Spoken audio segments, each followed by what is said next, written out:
Hi guys, thank you so much for joining me today yet again. Now today I'm not alone. I have brought on board a counseling psychologist and an addiction treatment expert. She is going to help us answer all those questions that we have regarding addiction. Now without wasting time, let us get right into it.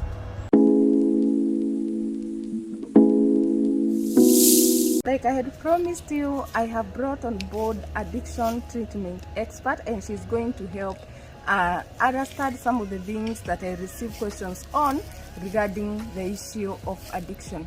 Daktari, karibu sana. Thank you Jennifer.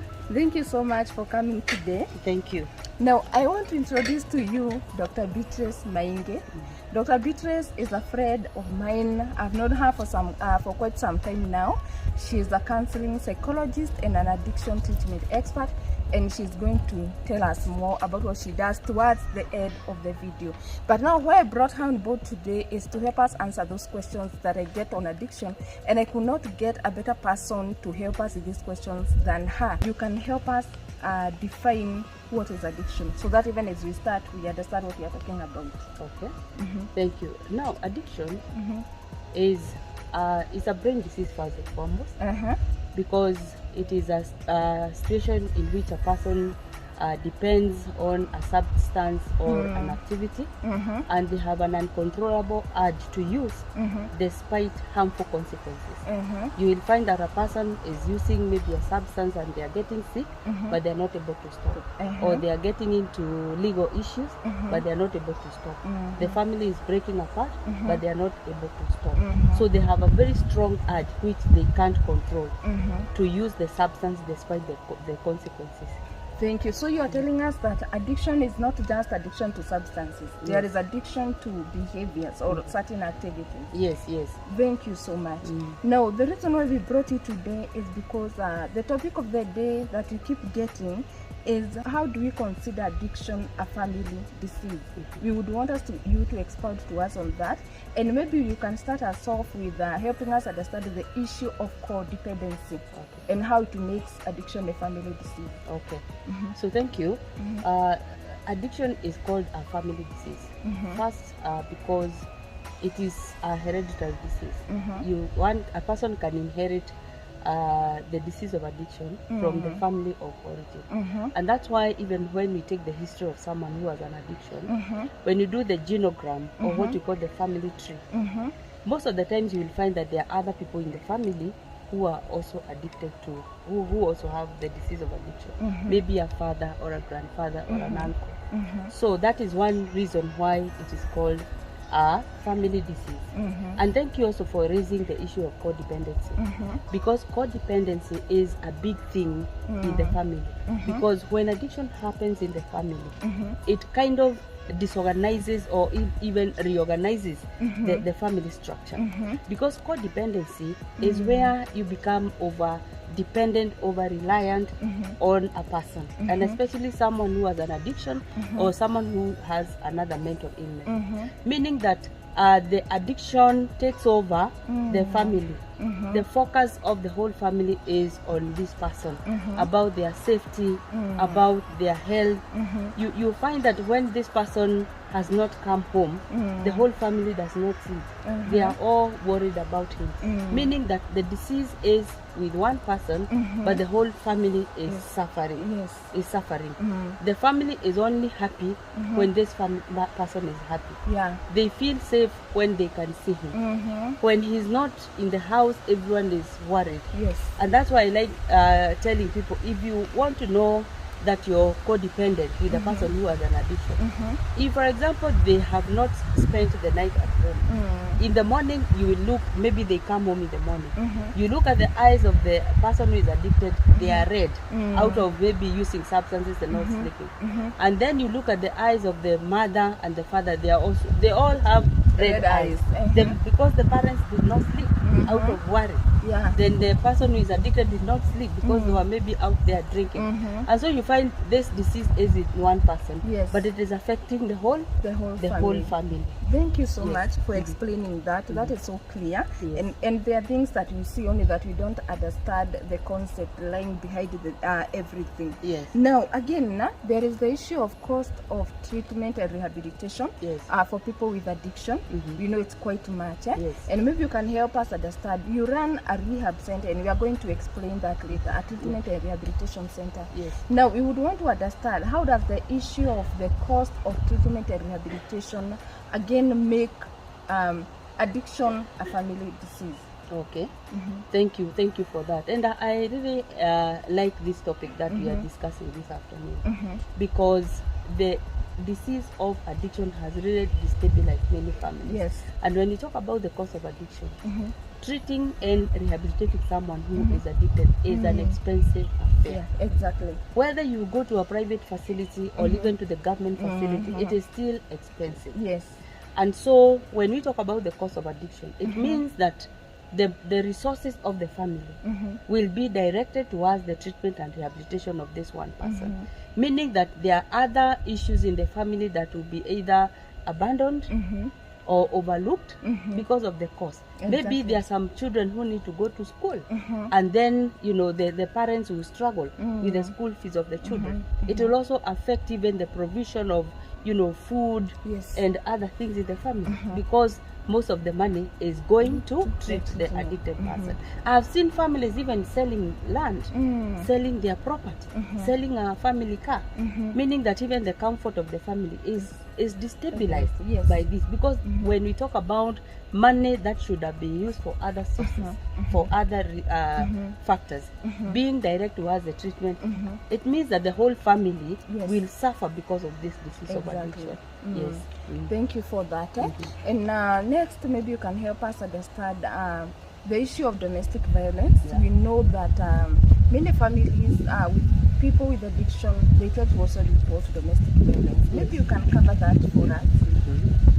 Yeah, thank you.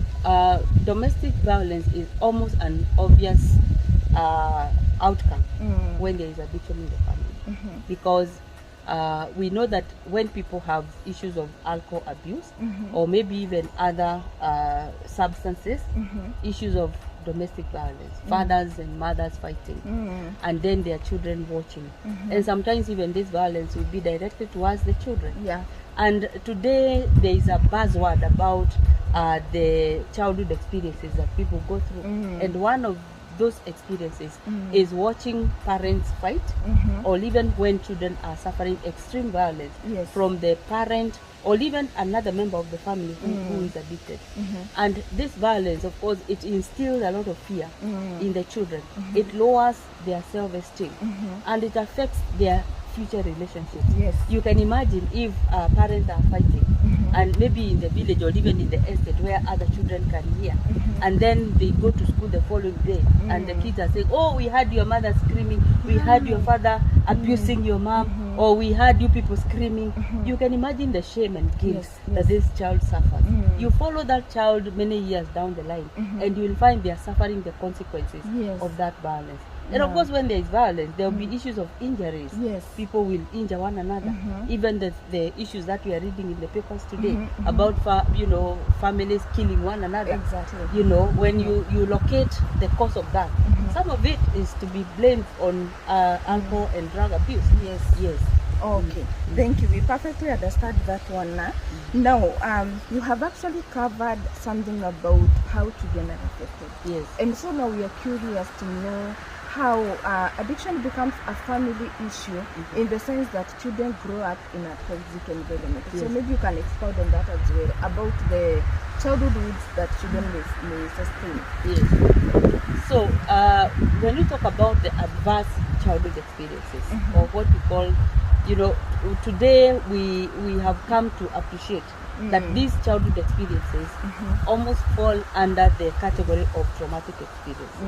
And the reason why we call them adverse is because they go beyond the expected. We know that children are beaten in a family, but there are times when it goes beyond the expected.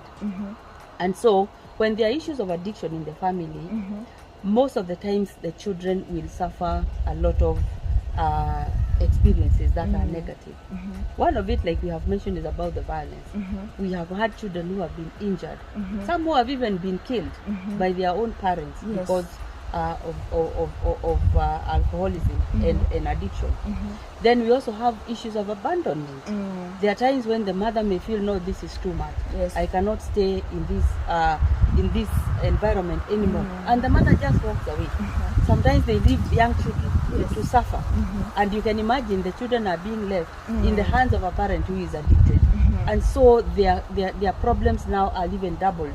Issues of abandonment. And when children are abandoned, much as they may see there was violence and all that, they still feel we are bad children. They blame themselves for the abandonment. Because if we were good children, our mother would have stayed. If we were good children, our father would have stayed. And so that wound of abandonment, children grow up with it. And later in life, it also affects them. Because we say abandoned people, abandoned children, abandon others. So there is issues of also neglect. When people are abusing substances, we may not expect them to balance, the family needs very well. So there will be neglect. Children will walk around with clothes that are torn because the money is being diverted to the addiction. There will be issues even of the health of the children, because maybe they are not feeding well. There will be issues of the children even dropping out of school because the parents cannot afford to pay the fees. So all these, neglect, there will be issues of, even being ignored by the parent who is addicted, because we know that addiction captures the mind to an extent that the whole focus of that person is on the drug of choice. They're either looking for the drug, imbibing the drug, or recovering from the effects of that drug. And you can imagine when this is a father who needs to give time to the children. So you can imagine when children grow up in this kind of environment, these are the traumatic experiences that come to compromise the quality of life of the children as they are young, and also when they are adults. Because these wounds, we carry them into adulthood, and they affect the kind of relationships that we form later in life. Thank you. You have explained it so well. Now, if there is something that you taught me, is that as counselors, we are supposed to unearth the problem and then provide solutions to it. And in that regard, I would want to know, where does the hope lie for families affected by addiction? Families that maybe have parents who are suffering from addiction. Let me focus specifically on children. All right. I think the hope for these children is about creating awareness so that the society understands about the disease of addiction, and also making this information out there that help is available, so that I know maybe a neighbor may not have the courage to knock on someone's door and say stop this, but we know that the government is there, and there are ways that an intervention can be found, so that at least someone knows that there is a family that is suffering, and then an intervention can be made. Even making a report to the police, to report that there is violence in this family, because when this remains unreported, that's how so many children are losing their lives in the hands of their own parents. And also, having seminars where we are educating parents and families about these issues of addiction for self-awareness, because sometimes even these parents have their own struggles. They have their own challenges, and that's why I say it sometimes, even when we are inflicting these wounds on our children, is because we too suffered our own wounds. It's a cycle. It becomes a cycle. It becomes a chain. So creating this awareness, coming up with interventions, so that now we weaken that chain.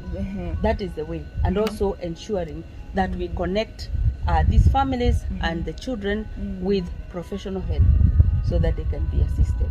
Thank you so much. At least there is some hope. Yes. And also, even when maybe you can add this, that even when there is nothing you can do, you have to grow up in that environment. When you grow up, you consider going for therapies that in the woods you may have sustained or addressed. Our guest, Dr. Beatrice Mainge, is the director and founder of Nobility House Treatment and Rehabilitation Center. If you want to find her, that is where you go. And you can also contact her. Actually, we are going to give her contacts. Maybe you can give us your phone number, Dr. Beatrice. Yes. So thank you. Like Jennifer has said, I have a rehabilitation center where our vision is restoration of human dignity, because like the issues that we have just discussed about, the issues of traumatic experiences that people go through, they deprive people of their dignity. Yes. And at Nobility House, we believe that when you restore that dignity, then the person becomes self-regulating, so that when they feel that their dignity is being deprived, they can speak out. Yes. Because you know, dignity is very important, because it is personal dignity that directs you as to what to do and what not to do. So at Nobility House, we believe that when we restore the dignity of those who have issues of addiction, then even when they leave the facility, they believe that there are some places where they should not be seen. There are some things that they should not be seen doing. So that is what we strive to do. And you can reach us on 0791 825 044. I'll say that again. 0791 825 044. Okay, thank you so much. Thank you for showing up. It was a pleasure having you, and we hope to do this again soon. Thank you. Asante sana daktari. Thank you for having me.